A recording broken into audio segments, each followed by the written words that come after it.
नमस्ते क्रिकेट फ्यानहरू। फेब्रुअरी 7 देखि सुरु हुने आइसिसी पुरुष टी20 विश्वकपका लागि नेपालले आफ्नो 15 सदस्यीय टोली घोषणा गरिसकेको छ। रोहित पौडेलको कप्तानीमा रहेको यो टोली युवा जोश र अनुभवी खेलाडीहरूको उत्कृष्ट मिश्रण देखिन्छ। के यो टोलीले भारत र श्रीलङ्काको मैदानमा इतिहास रच्ला त? आउनुहोस् विश्लेषण गरौँ। ओपनिङमा कुशल भुर्तेलको भूमिका महत्त्वपूर्ण हुनेछ। उनले हालैका खेलहरूमा ओमान र कुवेत विरुद्ध उत्कृष्ट अर्धशतक प्रहार गर्दै आफ्नो लय देखाएका छन्। आरिफ शेख मिडल अर्डरमा आरिफ शेखको अनुभवले टोलीलाई स्थिरता दिनेछ। कठिन परिस्थितिमा खेललाई अगाडि बढाउन आरिफ नेपालका भरपर्दो खेलाडी हुन्।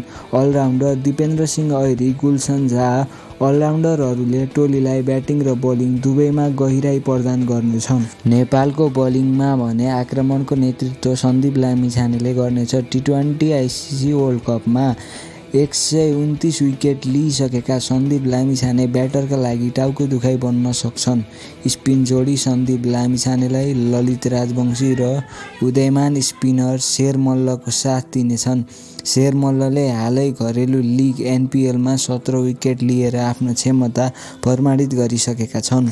नेपाल भने वर्ल्ड कप 2026 को समूह सीमा परेको छ। नेपालले इङ्ल्यान्ड, वेस्ट इन्डिज, आयरल्यान्ड र बङ्गलादेश जस्ता बलिया टोलीसँग प्रतिस्पर्धा गर्दैछ।